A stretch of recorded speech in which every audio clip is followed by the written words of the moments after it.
when a woman proposes to a man. Like in that situation, does the girlfriend call his mom up, call his dad up? Like, hey, I really want to marry, your son. Like, we talking about we ain't no gender roles, but I mean that's what a proper, you know what I'm saying, proposal is like.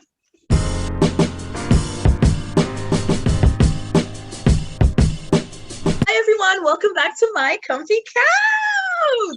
Listen, I am Nikki. I'm your host here on the show where we talk about the challenges in the dating field today, okay? We have a real talk about what's going on today. So I have a question for you guys. Tell me, what do these three people have in common? I'm gonna ask y'all three guys that I have on the show today, okay? Halle Berry, Idris Elba, and Beyonce. Tell me, name something you think they have in common. They're all celebrities. All celebrities, that's true. They're all essential sexual, like the sexual, like the top icons. Yeah, like sexual icons. That's a good one. Let me get one more. They appear to a certain dynamic. Oh, okay. So they got the same. Okay, I like that. I like that. Do you know one thing that they all have in common as well? They've all been rejected. Yes, they are balling, making millions, probably even billions at this point. And all of these people have been rejected. So if you let that sink in your mind as you're watching this show, no one is immune from being rejected, from rejection. And that's what our conversation is about today, how to deal with rejection, right? Not only in relationships, but just in general. We're going to have a real deep, real talk today. And I have an all male panel for this segment, okay? So I want to give it up for Bernard. Hi, Bernard. Say hi. Hey, how y'all doing? How y'all doing? That's Tori reference, okay? So y'all coming on the show and watching, if you have somebody that you think could be interested, be good for the show, holla at us, okay? Tori, thank you again for being on this episode today. And none other than Thaddeus. Say hi, Thaddeus. Hey, how you guys doing? All right, with your church shirt on. All right. So listen, I want to start back as always, kind of, making it real, because the viewers watch the show and they're like, okay, they feel like it's a real experience. So do y'all want to talk about how you handle rejection from a woman? Because we've had our very first episode was about why men don't approach women, right? So the whole discussion on rejection, us women, we're used to guys coming on to us, but you as men have the burden of actually approaching women. So tell me, what's been you guys like experience, approaching women and being rejected? Well, I guess I'll go first. Yes, please, Bernard. My experience has been, I think that question is more about maturity. Early on, when you get rejected, you kind of get your feelings hurt, and you kind of like lash out a little bit. Well, ain't nobody want you no way, Right. You kind of like shrug it off or whatever. Ain't nobody want you. But as you mature, as you get older, as you develop into manhood as a man, you realize rejection needs to happen. Rejection needs to happen for a couple of reasons. Rejection needs to happen for that man to instill that self-confidence within himself. Okay. When a man approaches a woman, it depends on the dynamic, how he approaches her. Is she with a group of females? That changes a lot. People don't want to get embarrassed. But as a man, when you approach a woman in a group atmosphere, you got to understand that you're selecting, you're picking, you're choosing. Those women, they understand that you're picking and you're choosing. You might have a jealous one in the bunch. Well, you know what I'm saying? So it depends on your dynamic, how you approach. But as a man, when you get rejected, you kind of, let things settle in. What did I do different? Maybe it's my appearance. Maybe how I walked up. Maybe the words that I spoke. So it's a maturity thing for me. Now it is what it is. I shoot my shot. If I get shot down, I just get shot down. I pick myself up. Hey, roll the dice again. You know what I mean? So okay. So you don't internalize it as much anymore. Just like, okay. And I like how you said, like, before you would think like, okay, maybe it was the approach, maybe it was my outfit, maybe the way I looked or what have you. Do you still do that now? Or are you kind of like confident in yourself and you're like, okay, I'm confident in myself. Yeah. You're like, okay, if she don't want me, she don't want me. Let's try again. Okay, It's somebody Tori. for everybody. Well, and we're gonna get into that. I like that. So Tori, Thaddeus, let me see, because I know Thaddeus always like, oh, I'm the cream of the crop. Somebody deny me, reject me. Thaddeus, tell me. No. So I mean, if they do that, I mean, I'm just like, wow, they are crazy. I mean, Wow. I'm kidding. But fortunately for me, I haven't had to deal with that. Thaddeus, so let's go back. Even when you were younger, before you got the biceps, the triceps, and the six, the figures. I never, because remember, I was like never into approaching women. Never in my life. So that's not something I did. So I didn't face any type of rejection. When I was probably younger though, probably in like when I was 16 or 15, I did try once. I remember I got rejected. And I remember thinking to myself, okay, well, what am I doing wrong? And that's because I was using the nice guy approach. So I was listening to a female as usual. So I went to her and, was trying to ask her, okay, well, how does a guy, I mean, you're a young guy, you figure, if you want to know how to pick up women, you would ask what? A woman, right? That made sense to me at the time. So I asked her, and I asked a couple of them, and they all kind of said the same thing. Get them flowers, treat them nice, whatever, blah blah blah. So I did try it out with this girl. I had a huge crush on in my neighborhood, and I definitely got rejected. And it was a public rejection, and the whole neighborhood laughed at me for quite some time. And then I saw the guy that she chose, and then I was like, that doesn't. And then I noticed a pattern with her and like the other girls in my school. And then I went to this guy that I saw got all the girls. And then he told me what to do. And then I did that, and I bagged like one of the hottest girls in my high school until guys were putting me over, like, because I was a nerdy kid and everybody was like, how did you get her? And I was like, yeah, that's a secret. I'm not gonna tell y'all. Oh, so tell us, Thaddeus, what it was. What was it? Another episode. That's another episode. Oh, Lord. But it was basically the opposite of what all those women said. Okay. The exact opposite. Okay, I'm not gonna let you say that on this episode. Okay, I'm gonna let that go. All right, Tori, come on, save us. Okay, I had to put you after Thaddeus. Hey. Tori, just kidding. But Tori, tell me. I guess like for me, when I started pursuing females, when I was younger, I would take the rejection personally. But then as I've matured, I've learned not to take it personally, because sometimes later on down the line, you discover that what was originally rejection ends up being the universe or God's way of protecting you from what you would have went through with that particular person. Like if you cross paths with them again and their life is like a living hell, then you're like, whoo, I dodged a bullet. So for me, rejection is more so not right now as far as that particular person. And it doesn't mean come back and pursue that person later. It's just what I'm looking for. I may not be in the season to where I'm ready to receive it, and I necessarily don't know it. So timing, I love what y'all are saying, because timing is a big part of it, right? That whole saying the right person at the wrong time is still the wrong person. So sometimes, I think oftentimes, timing does have a huge part to do with it as well. So I like what y'all saying. Okay, very kind of similar experiences-ish from the time you're young to when you become older. So my question is, now when it comes time to actually being in a relationship, okay? Or someone actually pursuing you in a relationship or you pursuing them. My question is, have you ever had someone like a woman who was just so head over heels for you, and like no matter what she did, you just couldn't see her like as a romantic interest? Have you guys had that experience where it's just like, oh, she's just not it, she's so sweet though? You know what I mean? Have you guys had that like experience? Tell me, what's that been like? Oh man, you putting us on the spot. No, and I would do that to the females too. When I do the female panel, I would do that one too. Are any of your fans like Thaddeus watching the show? You don't like to talk about some of them because they be watching the show. But Bernard, tell me, yes. I have. For me, the vibe is real big for me. If the vibe ain't right, we can't get right. It's not sexy for a female to be overbearing and just want to be all over you. Not to me. I don't find that sexy. I like a woman that has goals, ambitions, that has her own drive, that likes a little bit of chase in them, you know. But a woman trying to chase me, I'm like, whoa, what's going on?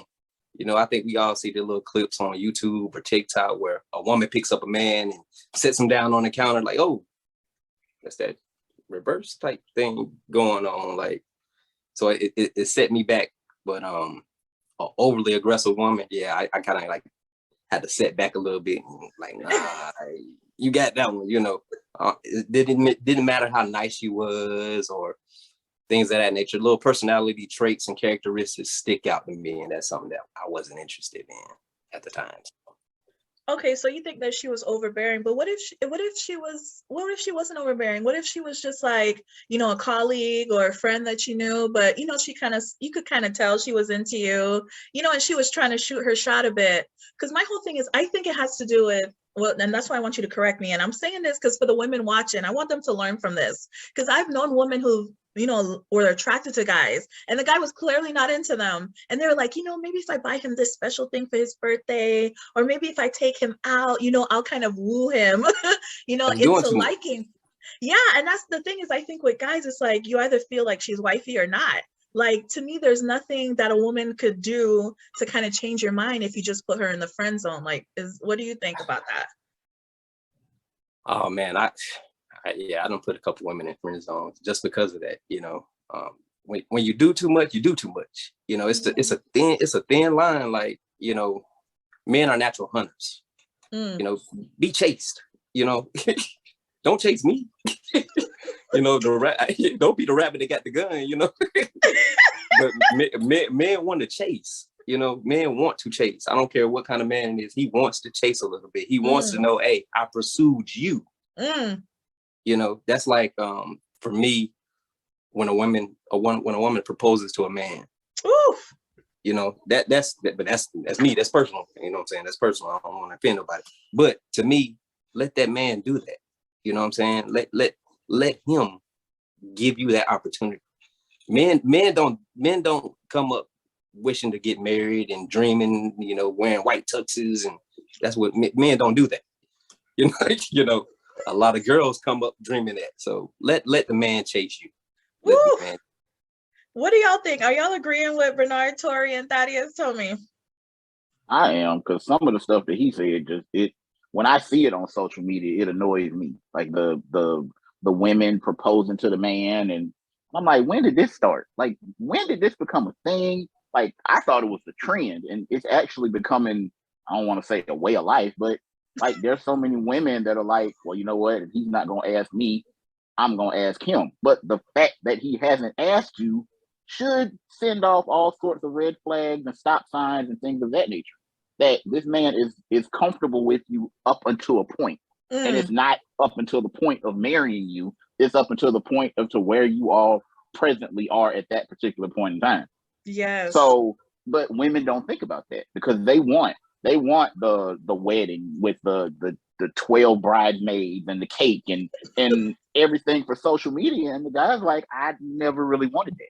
But if they would have sat down and had a conversation, she would have learned a long time ago, hey, this dude's not the one. And she doesn't risk making a complete idiot out of herself in front of him. Because what if she proposes and he says no? The rejection and the ooh and the ah is the same as if a man proposes to a woman and she rejects him. Rejection is still rejection. It doesn't have a sex. It's what it is. Whether a man is rejecting a female or a female is rejecting a man. And like, for my experience, I had an individual who she did everything over the moon. But the turnoff for me was she didn't have a backbone. Like, I don't want a yes person. All right. Hold on now, Tori. I got my little bell. Tori, I'm gonna replay that. Turnoff for me was she didn't have a backbone. Like, I don't want a yes person. Okay. Whew. Sick. Go. Keep going. So I don't want a yes person. And I purposely tried to push the limit just to see how far I could go. Only until I found out there really wasn't one. And the more I tried to push the limit, the more unattractive she became. to where I was Ladies, like, you know what, I can't do this no more. ladies watching the show, please listen to these men, what they're saying. Okay, because I think a lot of women, think the opposite. Like, if I give him the world, like, that's gonna make him want me. But real men, mature men, they want you, to have some dignity about yourself. Actually, like you said, be chaste. Actually, have a backbone. Oof, I love it. Thaddeus, let me hear what you had to say. Wait, you're on mute. You're on mute. Let me hear what the caveman have to say. Sorry, and which one of those? Which one of those top? Because, fellas, I mean, I like your viewpoint, but I would beg to differ on most of those, right? On most. The first one is you were talking about the women proposing. If we don't have gender roles, what's the problem with that? Like, what's the problem with a woman proposing to a man? I don't see the problem in that, because, to be honest, in terms of like getting married, fellas, we are dropping the ball on that one. So it's like women are taking things into their own hands. Like all those incidents when you see that woman proposing to that man, I don't think that she wanted to. She just realized that if she didn't do it, it would never happen. Well, so you don't think it's innate in a man to want that, to chase after her? As there's a guy, a comedian, it's very popular on Instagram now, where he's a lot of people doing skits on it on his bit, and he was talking about like no man wants to be a husband. Like no guy grows up and be like, one day I'm gonna be like, we don't have that fantasy.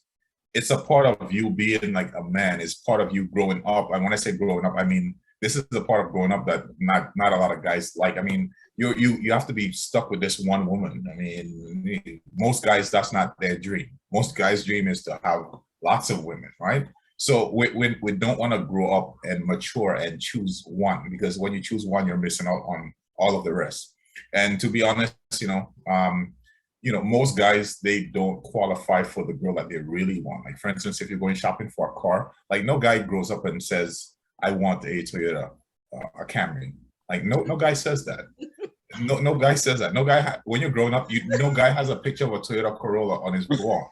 Like nobody has that. What do you have on your wall growing up? You have what? Ferraris, you have Lamborghinis, you have these exotic cars. And as a man, when you're growing up, you have these exotic tastes as well. If you're thinking about your dream girl, it's usually about the looks. Like you want this exotic, racially ambiguous chick, that type with the, she's really voluptuous in all the right places, and she's really cute, and she walks in and everybody looks at her. That's what you want. And if you find that, maybe you might get married to her, but then you realize that, hey, you're just kind of average, and you can only afford average girls, and you get this girl, and it's like she's okay. It's like she's at Camry, she's okay. She gets you from point A to point B, but it's not enough for you to be like, oh man, I want to marry this girl and lock her down for the rest of my life. So you're with her, and you guys kind of get used to each other, and then because she's the one who wants to get married, she's the one who's going to propose, and because there's no gender roles, that's how it usually happens. So that's the first question. Tell me, yeah, you had, what else you had to say? On the second one, I don't like to give women hope. Like that's one thing, because like when I say some things like this, it's like, then they are thinking that they are going to be the one, no matter how slim the chances are. They're thinking that like once you're hanging around a guy and this guy doesn't show interest in you as far as taking you serious, like it's best to end things there and go after some guy who will. But I've seen a couple of times when there are girls who stuck around and the guy is not really showing them interest, but as he matures and either he realized that, hey, he's not that as good looking as he thought he was, and he can't secure one of those other Ferraris, right? So he's looking at you, and if you show yourself to have enough utility, and he sees that you can be, you've cooked for him over time, you maybe helped him with, some female tasks, maybe help him shop, dress, and he might look at you and say, okay, well, she has use, and he might decide when he's ready to get married that he might choose you if you stick around. So she had to wear him down. Yes, but I don't like to give women hope, because that doesn't happen that often. Exactly. And who wants a guy to just settle for them after a while? Like, okay, girl, come on. Like who wants that? I mean, but hey, that's what happens, right? Like I said, we said it time and time on this show. Average people don't want average people. Everybody thinks that they deserve some, somebody who's clearly out of the league, and Anything less would be settling, and that goes for guys and women as well.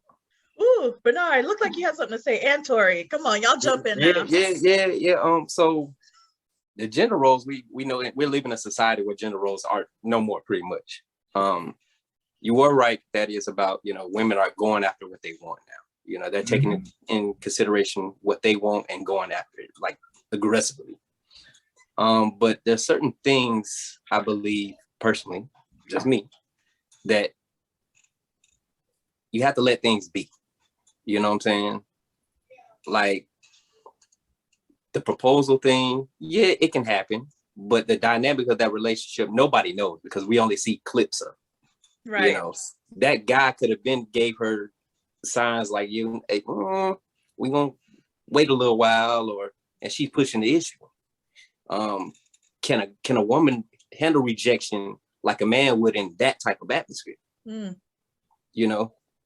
I don't know.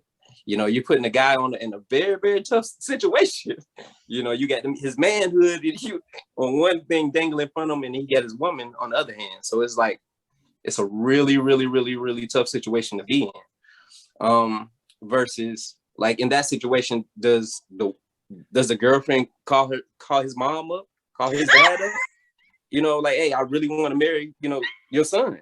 Like, we talking about, we ain't no gender roles, but I mean, that's what a proper, what I'm saying, proposal is like. So, I mean, I'm just being real. Does that happen? I doubt it. Oh, okay. Man, that I didn't even think about that. I'm just saying. Like, my question would be, okay, so like, if a man proposes to a woman and she doesn't say no, she says not right now. How would a woman take a not right now? Like, would she be okay with that? And he give this myriad of reasons as to why he's saying not right now. I don't think so. I don't think she would be okay with it. You got stilettos in the air flying. You got, everything. Yeah, I don't think it'll be nice.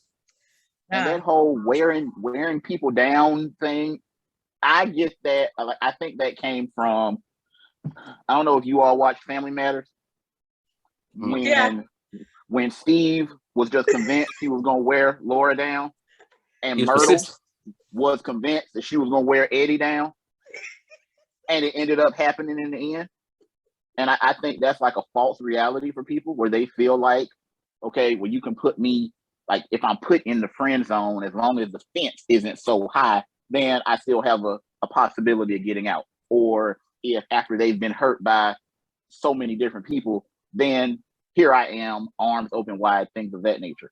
Which I don't think that's right, because that's a shot at that person's self-worth.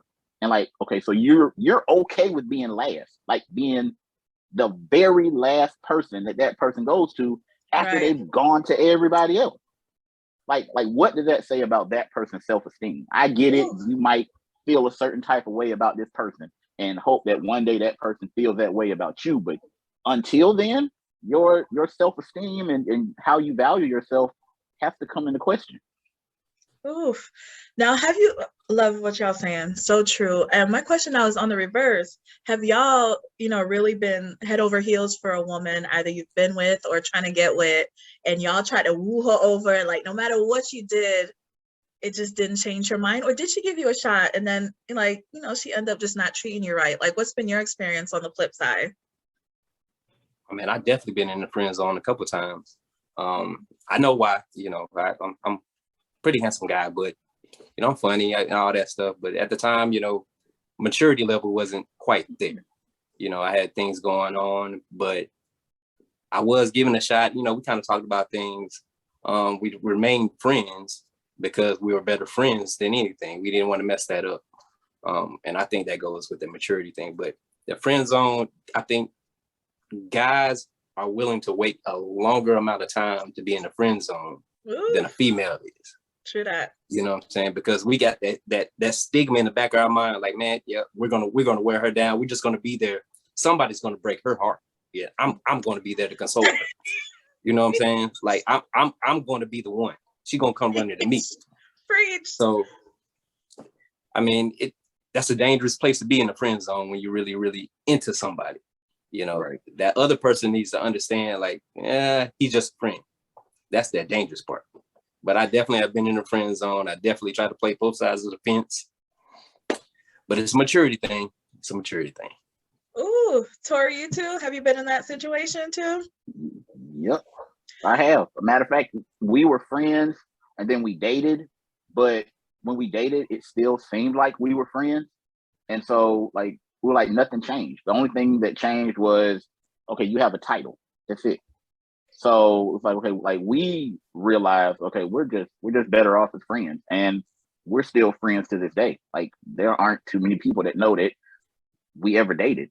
I mean, they might raise an eyebrow at the way that we interact, and like, you know, have y'all ever thought about it? And then we'll just laugh it off because our history is none of their business. But you know, it, like Bernard said, it was a maturity thing. Like I dated somebody who had 2 kids, so for me, you know, I'm still trying to play the whole learn what it's like to deal with a single mother with kids, but at the same time, I'm running around single without kids. So like those are really 2 different worlds that you're trying to merge together, but also try and keep separate at the same time, which would be a challenge for anybody.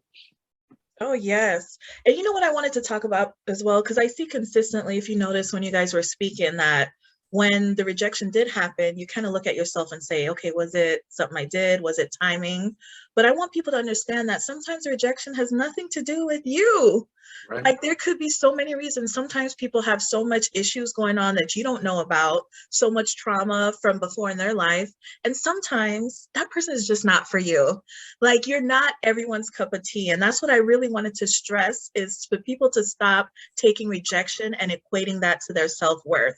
Because someone rejects you doesn't mean that you're not, you know, the shit. You know, you are the shit to somebody. And you've got to find that person where you both feel that way about each other. You know, only invest in the people that are willing to invest in you and have that same energy put into you. So I think many people are feeling like, okay, I found this person. This seems like my dream person. Like, I'm not going to find somebody else like this. Let me go and try to get them. But, you know, what good is it if that person doesn't reciprocate that with you? Like, there is going to be someone that's going to come into your life that you're going to feel that way about and are going to feel that way about you. So don't stop until you find that person. So that's what I really wanted to point out too. So I was listening. Nicole, Yes, tell me, Tori. like what I guess what some people don't realize is that sometimes rejection is just a signal that you need to change the type of individual that you're seeking. Ooh. That's good. That's true too. That's true. If you keep going after the same kind of person, maybe like Thaddeus said, you keep going for the Lexus, or what is it? What kind of car you said? The Lamborghini? But you got Corolla money? Yeah, and while you're trying to make people feel better about themselves about rejection, listen, sometimes rejection shows you what level you're on. You know, if you keep going out, you know, and you keep applying to be a CEO and ain't nobody taking your offer, then maybe you need to, you know, scale back just a little bit. I'm not saying that you need to go for the bottom, whatever the bottom you know, is, whatever the bottom entry level is, but sometimes you're aiming a little bit too high. And this culture has taught people that, you know, you are everything and you're enough, and all the stuff that we tell both women and men is like, no, you're worthy, and all of this nonsense that we tell. It's like, no. You have a level that you're on, and we see that in the job market as well. Like you have a level. Some people, they tell you to try to apply, and sometimes people get jobs that they don't qualify for, but they are quickly found out, right? And then that's where you find people have a lot of issues, because listen, you're not qualified for that person. And we could talk about the qualifications on another show, but sometimes you're not, and that's why rejection comes sometimes, because you're aiming too high. You need to just scale it back down just a little bit. Or you can adjust your resume, get the experience and the other jobs to get your Lie resume up. on your So resume is then what you want to you say, qualify right? for it. Now, Bernard, what you gonna say? People doing that So already. it all, in a nutshell, we all talking about confidence when it comes to rejection. You know, like Thaddeus said, you know, you're not going to apply. You're not going to go up to this Lamborghini when you think you're not a Lamborghini yourself, when you're not Lamborghini worthy. You're not going to walk up to a Lamborghini.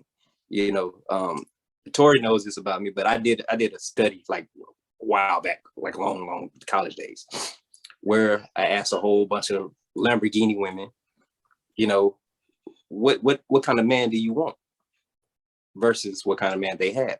Well, they said the kind of man that they have, we might look at him as a Corolla, you know, but that's the only man that really approaches them. But that man had that confidence and that ego, that swag to approach that Ferrari. So even though your credit's bad, you still can get a Lamborghini. You know what I'm saying? Just saying. It's confident. For a long time. It just depends. Okay, but it's a good conversation. I like that. So I wanted to talk about some tips we could give people about dealing with rejection, right? I was looking at Psychology Today, had some tips, and I'm going to combine kind of mine with theirs. But the first one I wanted to say was to talk about your childhood and your past experiences, because I feel that, you know, maybe from childhood, some people are suffering from feelings of abandonment, you know, different feelings of rejection from the time that they were children. And maybe early on, someone broke their heart and they're now walking with that kind of chip on their shoulder. So anytime they do get rejection, even outside of relationships, just in work and in life in general, like they just can't handle it. So I think one of the tips I want to give out is to take a good look at yourself. Think about the way you were raised. Think about the experiences you had. And are you still carrying some of that? And if you are, the first step, as they always say, is to admit it, right? To acknowledge that, hey, this happened to me. This hurt me, and let yourself grieve. That's what the article was saying too. Sometimes we just want to get past the hurt, right? We just want to be like, okay, you know, keep moving. And we don't take the time to actually grieve, acknowledge it, let it hurt you a little bit. You know, take the time, the weeks, the months, the years to heal from that.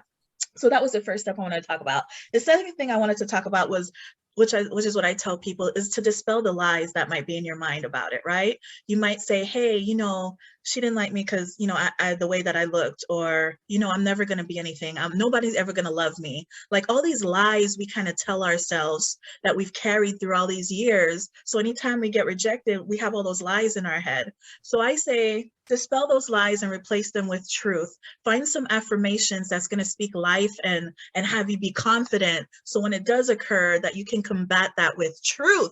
There's a lot of lies we tell ourselves for so many years. So, you know, pay attention to that too and address those. Another thing, while I'm mentioning these, y'all think about any tips y'all want to give people, okay? The next thing I wanted to talk about was releasing and forgiving.